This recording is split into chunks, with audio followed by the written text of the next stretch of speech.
Bucket list இன்னைக்கு நம்ம என்ன பார்க்க போறோம்னா பிருத்திவிராஜ் நடிச்ச மலையாள படமான கோட் லைஃப் ஆடு ஜீவிதம் படத்தோட ரிவ்யூ தான் பார்க்க போறோம். இந்த படம் வந்து ஒரு சர்வைவல் டிராமா அப்படிங்கிறதுனால நான் சொல்ல போறது வந்து அவ்வளோ பெரிய ஸ்பாய்லர் எல்லாம் இருக்காது.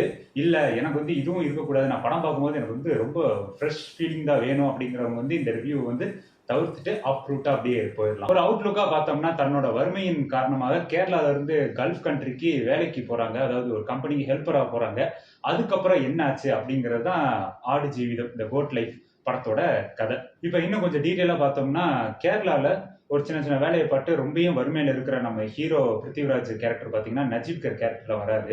அப்போ ஒரு நாள் பாத்தீங்கன்னா நம்ம வந்து கல்ஃப் கண்ட்ரியில் போய் சம்பாரிச்சோம்னா, ஏன்னா சுத்தி இருக்கிறவங்களும் அங்கேயும் போய் வேலை பார்த்து சம்பாரிச்செல்லாம் தன்னோட ஃபேமிலியை காப்பாத்துறாங்கன்னு தெரிய வருது. இந்த கட்டத்துல கல்ஃப் கண்ட்ரில போய் நம்ம சம்பாதிச்சோம்னா நம்ம பிரச்சனைக்குள்ள ஒரு முடிவு வந்துடும் அப்படின்னு ஹீரோ ஒரு கட்டத்துல முடிவு எடுக்கிறாரு. இப்போ அங்க இருந்து அப்படியே கேரளால இருந்து பாம்பேக்கு போய் பாம்பேல இருந்து அப்படியே சவுதி அரேபியாவுக்கு போறாரு, அதாவது யுஏஇக்கு போறாரு. அங்க போன நேரத்துல, அதாவது யுஏஇ அரைவ் ஆன ஏர்போர்ட்ல இறங்கின நேரத்துல பாத்தீங்கன்னா இவர் ஹெல்பர்ஸா போற அந்த கம்பெனி போறாருல்ல, அங்க இருந்து இவங்க யாருமே பிக்கப்புக்கு எடுக்க வரல. இவங்களுக்கு பக்கத்துல டிரான்ஸ்லேட்டரும் யாரும் இல்ல, பெருசா கான்டாக்ட் நம்பர்ஸும் எதுவுமே பெருசா அந்த இடத்துல கிடையாது. அதுக்கப்புறம் பாத்தீங்கன்னா ஒரு கேரக்டர் வருது. அந்த கேரக்டர் வந்து பாத்தீங்கன்னா இவங்க ரெண்டு பேர்த்தையும் பிக்கப் பண்ணிட்டு கூட்டு போறாங்க. போக போக தான் தெரியுது நம்ம வந்து கம்பெனிக்கு வரல, ஹெல்பர்ஸாவும் வரல, ஒரு நடு பாலைவனத்துல வந்து பாத்தீங்கன்னா ஒட்டகம் ஆடு மேய்க்கிற வேலைக்கு தான் நம்ம இங்க வந்திருக்கோம்னு சொல்லிட்டு நம்ம ஏமாந்ததை வந்து ஹீரோ வந்து அந்த இடத்துல புரிஞ்சுக்கிறாரு. இதுல ஒரு பெரிய ஒரு விஷயம் என்னன்னா, சுத்தி இருக்கிறவங்க பேசுறது இவர் பேசுறதும் ஒரு சிங்கே ஆகாது. இவங்க பேசுறது அவங்களுக்கு புரியாது, அவர் பேச இவங்களுக்கும் புரியாது. இந்த ஒரு தருணத்துல வந்து பாத்தீங்கன்னா இவர் வந்து நட்டு காட்டுல வந்து மாட்டிக்கிறாரு. இவங்க எப்படி சர்வை பண்ணாங்க, ஹீரோக்கு என்ன ஆச்சு, ஹீரோ திரும்பி இந்தியாவுக்கு வந்தாரா, அதுக்கப்புறம் இவங்க ஃபேமிலி என்ன ஆச்சுங்கிறது தான் இந்த கோட் லைஃப் ஆடு ஜீவிதம் படத்தோட ஓவரால் கதை. பொதுவா எல்லா படத்துக்கும் ஒவ்வொரு ஃபீல் இருக்கும் நமக்கு. அந்த ஃபீல் அந்த படத்துக்கு வந்து ஒர்க் அவுட் ஆச்சுனாலே அந்த படம் வந்து கிளிக் ஆயிரும்.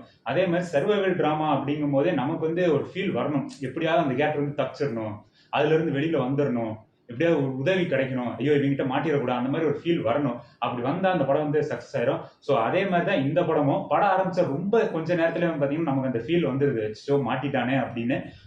அதனாலேயே இந்த படம் வந்து நமக்கு வந்து டக்குன்னு சிங்க் ஆயிடுது. இதுவே பாத்தீங்கன்னா இந்த படத்துக்கு மிகப்பெரிய ஒரு பிளஸ் அமைஞ்சிருது. டெக்னிக்கலா பாத்தீங்கன்னா இந்த படம் வந்து ரொம்பவே ஒரு ஸ்ட்ராங்கான படம் தான். குறிப்பா பாத்தீங்கன்னா சவுண்ட் டிசைனா இருக்கட்டும், கேமரா ஒர்க், எடிட்டிங்கா இருக்கட்டும், 3 டிபார்ட்மெண்ட்டும் பாத்தீங்கன்னா இந்த படத்துக்கு வந்து மேஜர் பிளஸ் பாயிண்ட் தான். டிரான்சிஷன்லாம் அவ்வளவு பக்காவா ஸ்மூத்தா இருந்தது. இன்னொரு பெரிய பிளஸ் பாயிண்ட் என்னன்னு பாத்தீங்கன்னா ஏஆர் ரஹ்மானோட மியூசிக் ஸ்டார்ட் டு எண்ட் பிஜிஎம்லாம், அதெல்லாம் நீங்க தியேட்டர்ல எக்ஸ்பீரியன்ஸ் பண்ணி பார்த்தா தான் அதெல்லாம் செமையா இருக்கும். அப்புறம் சொல்லவே வேணாம், இந்த படத்துல பிருத்திவிராஜ் வந்து ரொம்பவே நல்லா நடிச்சிருந்தாரு. குறிப்பா நான் ஆஸ் யூஷுவல் நம்ம எல்லாருக்கும் தெரிஞ்ச மாதிரி பிருத்திவிராஜ் அவரோட பெர்ஃபார்மன்ஸ் எல்லாம் சொல்லவே வேணாம், அவ்வளவு செமையா இருந்தது.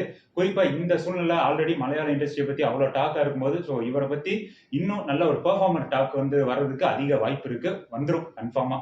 குறிப்பா சொல்லணும்னா இவர் இந்த படத்துக்கான பண்ண ஹார்ட் ஒர்க் வந்து பாத்தீங்கன்னா 98 கிலோல இருந்து பாத்தீங்கன்னா 67 கிலோவோட டிரான்சிஷன் வந்து இந்த படத்துல வந்து நீங்க லைவாவே பார்க்கலாம்.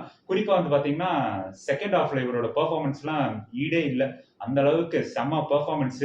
இதெல்லாம் நீங்க தியேட்டர்ல பிக் ஸ்கிரீன்ல பார்க்கும்போது இன்னும் பயங்கரமா இருக்கும். படத்தை இவ்வளவு தூரம் ஹோல்ட் பண்ணி கொண்டு வந்தது காரணம் இன்னொருத்தர் யாருன்னு பாத்தீங்கன்னா இந்த படத்தோட டைரக்டர் பிளஷி தான்.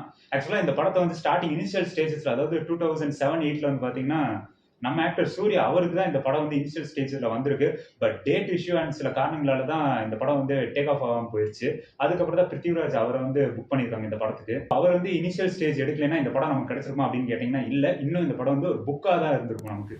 இந்த படத்துல பெருசா எங்கேயும் போர் அடிக்கலைனாலும் கூட பாத்தீங்கன்னா ஹீரோட பேக்ட்ராப் அப்படிங்கிற பேர்ல வந்து பாத்தீங்கன்னா 2 சீன் வரும். அது 2 இடத்துல தனித்தனியா வரும், நினைச்சு பாக்குற மாதிரி அந்த சீன் வரும்.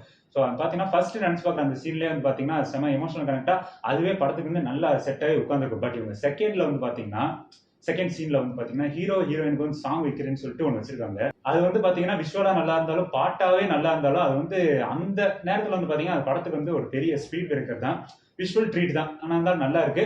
பட் இப்பயும் அந்த பாட்டை நீங்க தனியா கட் பண்ணி எரிஞ்சிட்டாலும் கூட படத்துல வந்து ஜம்பும் தெரியாது, அதனால படத்துக்கு கட் பண்ணதுனால படத்துக்கு வந்து ஒரு பெரிய இம்பாக்டும் தெரிஞ்சிருக்காது. இது என்னோட பர்சனல் ஒப்பீனியன் தான். உங்களுக்கு எப்படி தெரிஞ்சதுன்னு சொல்லிட்டு கமெண்ட் பண்ணுங்க. படத்துல வந்து பாத்தீங்கன்னா வெறும் 20% தான் டயலாக் வரும். குறிப்பா பாத்தீங்கன்னா அந்த அரபிக் டயலாக்ஸ் வரும்போது பாத்தீங்கன்னா சப்டைட்டில் வந்து நிறையப்பட்ட இடத்துல போட மாட்டாங்க, சில இடத்துல மட்டும்தான் சப்டைட்டில்ஸ் வருது. அதுக்கு காரணம் என்னன்னு பாத்தீங்கன்னா நம்மளும் அந்த ஒரு புரியாத ஒரு இடத்துல போய் இருக்கிற மாதிரி ஒரு ஃபீல் உருவாக்கணுங்கிறதுனாலதான் பண்ணிருக்காங்கிறது அது வந்து நல்லாவே தெரிஞ்சு. அது உண்மையில ஒரு நல்ல ஸ்டெப் கூட. அது வந்து தியேட்டர்ல போய் எக்ஸ்பீரியன்ஸ் பண்ணா இது சூப்பரா இருக்கும். இந்த படத்தை தியேட்டர்ல போய் பார்க்க வேண்டிய ஒரு பக்காவான ஒரு தியேட்டர் மெட்டீரியல் தான் இந்த படம். ஓடிடியில பாத்துக்கலாம் அப்படிங்கிற அந்த ஒரு ஐடியா இருந்ததுன்னா அது வந்து ஒரு தப்பான ஐடியா தான். ஏன்னா சர்வைவல் டிராமா அப்படிங்கும் போது மெஜாரிட்டி ஆஃப் த பீப்புள் வந்து பார்த்தீங்கன்னா ஃபாஸ்ட் ஃபார்வர்ட் பண்ணி இல்லை ஒரு சீன்ல இருந்து இன்னொரு சீனுக்கு வந்து ஜம்ப் பண்ணி இல்லை ஸ்கிப் பண்ணி பார்த்துட்டு அப்படியே போயிடுவாங்க. ஸோ அதெல்லாம் இருக்கக்கூடாது. இந்த படத்தை வந்து ஃபுல் அண்ட் ஃபுல் தியேட்டர்ல போய் எக்ஸ்பீரியன்ஸ் பண்ணுங்க. மெயினா இந்த படத்தை செகண்ட் ஹாஃப் தான் இருக்கிறதுலே பெரிய ஹோல்டேவும். ஸோ அதனால தியேட்டர்ல போய் பார்த்து என்ஜாய் பண்ணுங்க. ஆல்ரெடி இப்போ மலையாள இண்டஸ்ட்ரியில வந்து ஏகப்பட்ட நல்ல படங்கள் வந்துருக்கு. ஸோ இது இன்னொரு மலையாள இண்டஸ்ட்ரியில வந்த இன்னொரு சம்பவம் தான் இது. ஸோ மீண்டும் சந்திக்கும் வரை உங்கள் நான்.